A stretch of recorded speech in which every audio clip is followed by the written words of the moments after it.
नमस्कार, crime report देखने जा रहे हैं आप। मैं हूं आपके साथ कमरुद्दीन खान। किसी भी इंसान की निगाहों में छल, कपट, साजिश, फरेब, अंधी महत्वाकांक्षा ये सब कुछ नहीं दिखता, लेकिन कोई ना कोई जहन हर वक्त लिखने की फिराक में रहता है जुर्म की किताब, जिसका हर पन्ना शातिर इरादों से भरा रहता है। क्राइम रिपोर्ट खोलता है उन्हीं काली किताबों के पन्ने और करता है आपको आगाह कि हर वक्त रहें सतर्क, क्योंकि किसी भी गली में मिल सकता है आपको एक गुनहगार।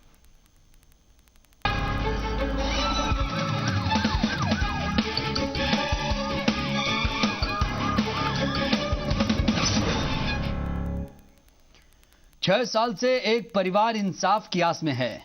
वो परिवार अपनी बेटी को इंसाफ दिलाना चाहता है। परिवार चाहता है कि जिसने उसकी बेटी को जिंदा आग के हवाले किया उसे कानून सख्त से सख्त सजा दे। लेकिन ये सब होगा कैसे? कौन दिलाएगा उस परिवार को इंसाफ? पुलिस तो बस जांच जारी है, जांच जारी है कह रही है। हरियाणा के सिरसा का रहने वाला ये परिवार अपनी उस बेटी के लिए इंसाफ चाहता है जिसे आज से 6 साल पहले जलाकर मार दिया गया था।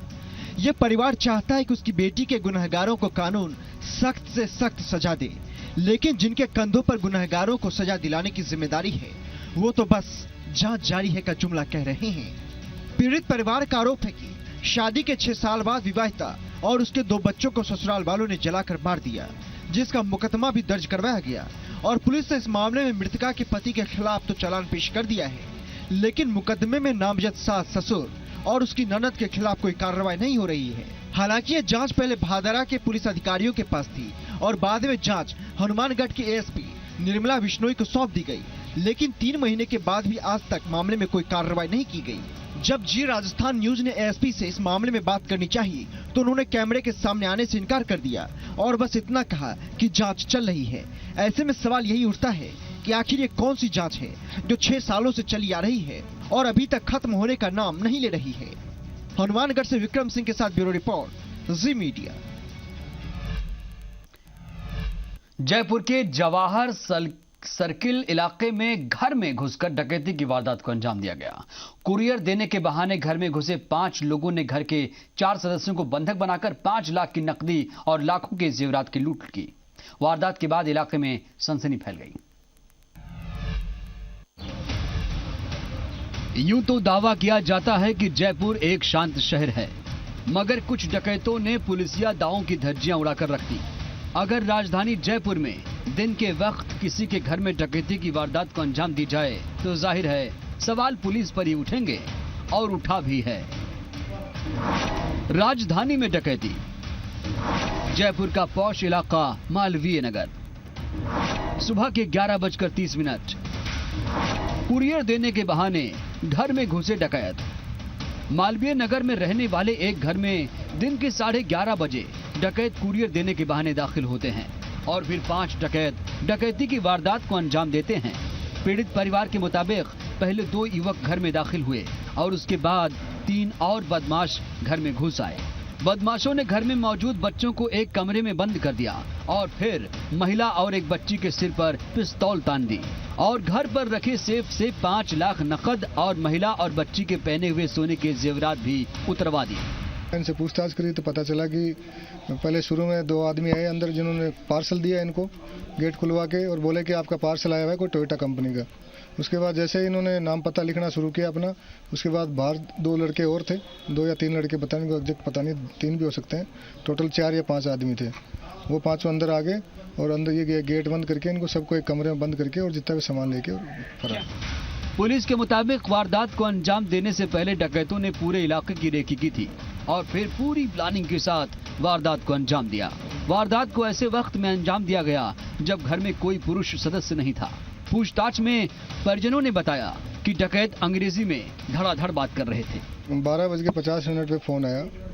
इन्होंने कंट्रोल रूम में फ़ोन किया, वहाँ से हमारे पास फ़ोन आया कि ऐसे ऐसे मकान नंबर 113 है सिद्धार्थ नगर में, जिसमें किसी को बंधक बना के और पैसे वैसे लेके गए लोग। जिस इतला पे मैं खुद उपस्थित आया था यहाँ पे घटनास्थल पे। मालवीय नगर जैसे पौष इलाके में दिन दहाड़े हुई लूट की वारदात ने एक बार फिर पुलिस को कटघरे में खड़ा कर दिया है। साथ ही जयपुर पुलिस कमिश्नरेट की सुरक्षा के दावों पर भी सवालिया निशान लगा दिया है। आशुतोष शर्मा के साथ ब्यूरो रिपोर्ट, जी मीडिया। बारा में एक शख्स अपने परिवार की तलाश कर रहा है। उसका परिवार पिछले 6 महीने से लापता है। रहने के लिए जो आशियां था वो भी टूट चुका है। न्याय इंसाफ की आस में पीड़ित राजेश दर दर भटकने को मजबूर है।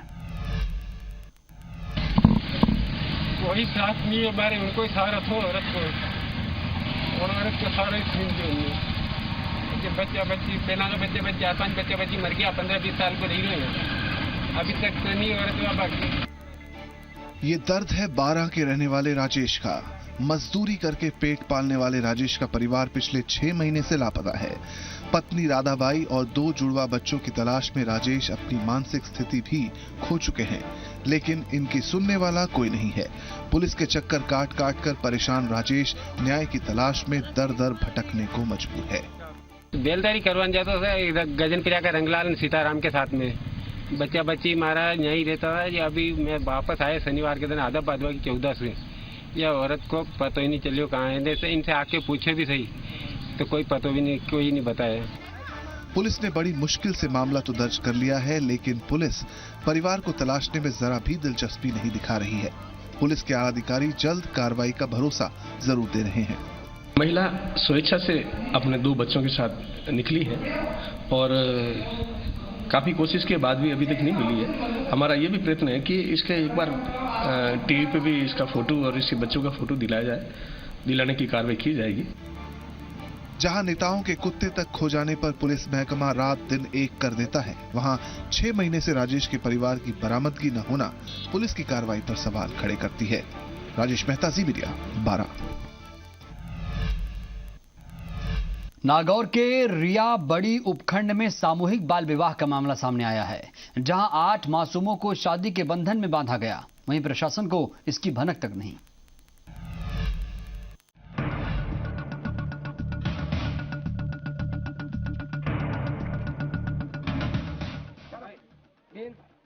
सामाजिक कुरीतियों को नंगा करने वाली ये तस्वीरें नागौर से आई हैं।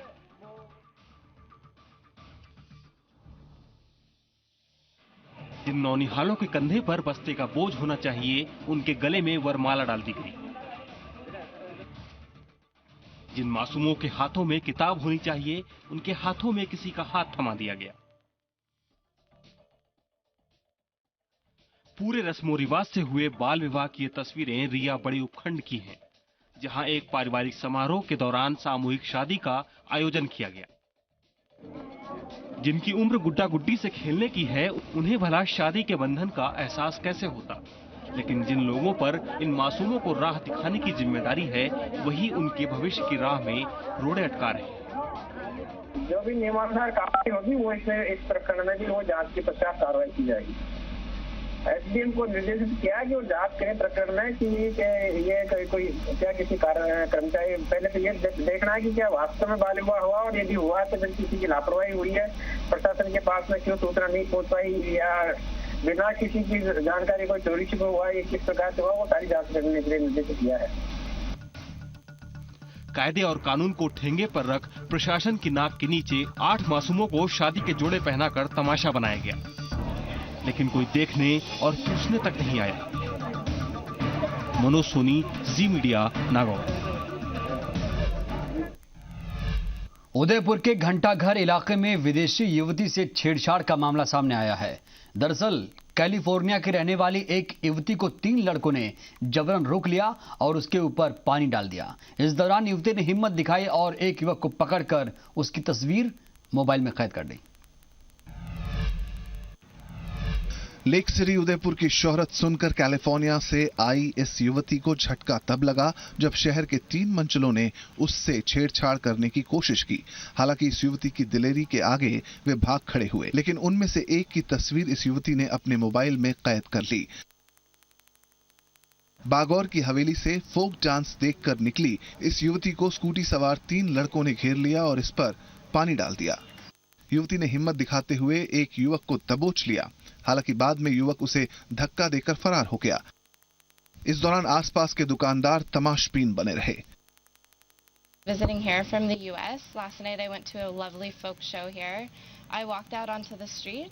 I walked up the street and there were two scooties that drove by me, one with two men, some ages between 20 to 30, and another scooty with one man.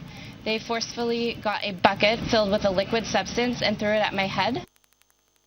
विदेशी युवती से छेड़खानी के मामले को पुलिस ने गंभीरता से लिया है। युवती ने जिस आरोपी की तस्वीर मुहैया कराई है, उसके आधार पर पुलिस जांच आगे बढ़ा रही है। इधर एक कैलिफोर्निया की लेडी है, जिसने कल एक परिवार पे एक रिपोर्ट पेश की कि उस रात्रि 8:30 बजे के आसपास उसके चेहरे पर किसी ने लिक्विड सब्सटेंस फेंक दिया। पानी फेंका हुआ है, तो इस पे जांच की जा रही है और जो भी संदिग्ध अभियुक्त होगा उसके खिलाफ जितनी लीगल कार्रवाई है। कोई क्लू मिला है कि आदमी को? एक फोटो उस लेडी ने खींची है अपने मोबाइल से, उससे प्रयास किया जा रहा है। ये पहला मौका नहीं है जब उदयपुर में किसी विदेशी युवती से छेड़छाड़ की गई हो। अक्सर ऐसी घटनाएं सामने आती रहती हैं। कपिल शिमाली, जी मीडिया, उदयपुर। एक कहावत है, अगर चोरों के बीच लड़ाई हो जाए तो फायदा पुलिस को ही होता है, क्योंकि दोनों एक दूसरे का राज फाश कर डालते हैं। कुछ ऐसे ही हुआ है आज जयपुर नगर निगम में, जहां गौशाला के चेयरमैन और उपायुक्त ने एक दूसरे की ही पोल खोल डाली। जानते हैं नतीजा क्या हुआ? दोनों ने मीटिंग के दौरान ही एक दूसरे पर न सिर्फ भ्रष्टाचार के इल्जाम लगाए, बल्कि एक दूसरे के खिलाफ सबूत भी पेश कर डाले।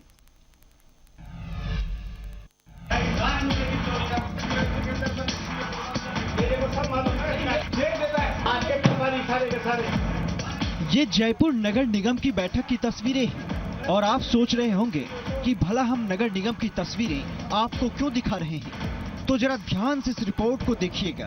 इस बैठक में बड़े बड़े अधिकारियों की पोल खुली और नतीजा ये हुआ कि दो बड़े अधिकारी कैमरे के सामने एक दूसरे को बेनकाब कर बैठे।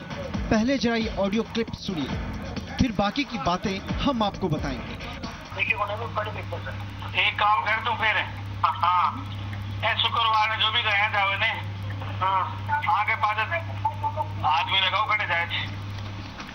और दूसरी बात आप और 6:30 बजे तक काम बताई थी, 2:10 है शाम ने कार ये 6:30 बजे तक। हाँ 10:10 फिर वही 4 क्यों मतलब काम हो जाएगा। 5 बजे तक अब छोड़ी नहीं सकते, तो रात में तो आप छोड़ पाओ, मैं तो सख्त मना कर रहे थे कि रात में तो मैं छोड़ ही मान दो। हाँ वो तो 5 बजे तक ऑर्डर ही 5 बजे तक छोड़ सकता था। हाँ बाद में छोड़ी हो जाए। इस ऑडियो क्लिप के जरिए भ्रष्टाचार के आरोप लगाए जा रहे हैं। एक क्लिप में नगर निगम के गौशाला समिति के चेयरमैन भगवत सिंह देवल पर भ्रष्टाचार के सबूत हैं और दूसरे ऑडियो क्लिप में उपायुक्त हरेंद्र सिंह चिराना के खिलाफ सबूत पेश किया गया है। चेयरमैन और उपायुक्त ने मीटिंग में सबके सामने कैमरे की मौजूदगी में एक दूसरे की पोल खोल डाली। वापसी में जब लौट रहे थे, जब जो गौशाला का सारा चारा प्रबंधन एक बीट का कर्मचारी उमा शंकर देखता है, परमानेंट कर्मचारी इतना नहीं देखते, उससे ज्यादा नॉलेज उस कर्मचारी को है। वो ये कह रहा था कि यहाँ गायों की गलत पहचान होती है और गायें गलत आदमियों को छोड़ी जा रही है। तो वो और जो मेरे वार्तालाप था उसके मेरा सीधे सुना।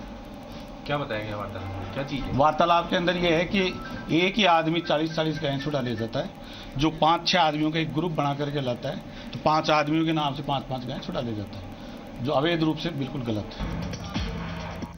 बैठक में गौशाला शाखा में कार्यरत कर्मचारियों की लापरवाही और अनदेखी की बात पर हंगामा शुरू हुआ और हालात ये हो गए कि नगर निगम की गौशाला समिति के चेयरमैन ने समिति सदस्यों और उपायुक्त को भ्रष्टाचार में लिप्त गौशाला कर्मचारियों का ऑडियो तक सुना दिया। मामला यही खत्म नहीं हुआ, उसके बाद उपायुक्त ने भी चेयरमैन पर आरोप लगाते हुए एक और ऑडियो क्लिप समिति सदस्यों को सुनाया। ये जो तथ्य है वो बिल्कुल सरासर गलत है। मैं खुद लग रहा हूँ कि जो नीचे के कर्मचारी जो भी गड़बड़ करते हैं उनको मैं पकड़ूं और पकड़ के उनका चेयरमैन साहब को बताऊं मैं कि साहब ये गड़बड़ कर रहे हैं। बाकायदा मैंने प्रूफ इकट्ठा किया, क्योंकि बीट के कर्मचारियों में अगर कोई भी गड़बड़ करता है तो मैंने 1 महीने तक लगातार रेकी करके, खुद ने पर्सनल रेकी करके, और पता लगाया कि जो आवारा पशु पकड़ के अंदर जो राकेश गुप्ता जो नाम का जो हमारे इंस्पेक्टर लगा रखा था, उन्होंने 294 बीट की अटेंडेंस ज्यादा करी और उसके बाद में मैंने उनको इंस्ट्रक्शन दिए कि आप ओरिजिनल अटेंडेंस ही दोगे। उसके बाद में भी उन्होंने ओरिजिनल अटेंडेंस नहीं दी और ओरिजिनल अटेंडेंस नहीं देने के बाद में उन्होंने ये परफॉर्मा बढ़ा के मेरे को पेश किया 992 हाजिरी होगा। बाद में नगर निगम मीटिंग हॉल में दूसरी मीटिंग का समय होने के चलते बैठक को वहीं खत्म कर दिया गया।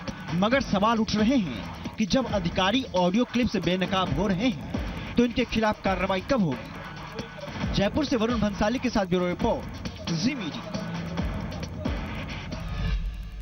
क्राइम रिपोर्ट में अब बात सलमान खान की। कोर्ट के आदेश के बाद सलमान खान कोर्ट में पेश हुए और उन्होंने खुद को बेकसूर बताया। पिछली बार की तरह की कोर्ट में सलमान खान से उनकी जाति को लेकर सवाल पूछे गए तो सलमान ने कहा उनकी जाति इंडियन है।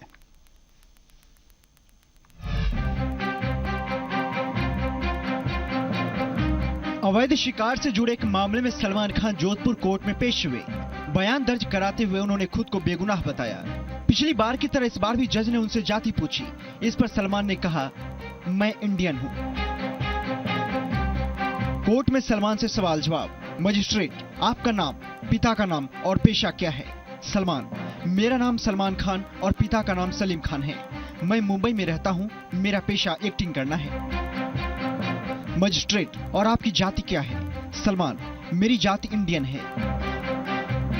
मजिस्ट्रेट, गवाह शिवचरण बोहरा का कहना है कि एफआईआर लिखते वक्त आप कमरे में मौजूद थे। सलमान, उनका ये बयान गलत है। मजिस्ट्रेट, गवाह उदय राघवन ने कहा है कि हथियार सलीम ने दिए थे। साथ ही एफआईआर पर सलमान के साइन भी हैं। साथ ही उदय के साइन भी हैं। सलमान, इस बारे में मुझे कोई जानकारी नहीं है। इन पर मेरे साइन पुलिस ने दबाव में करवाए।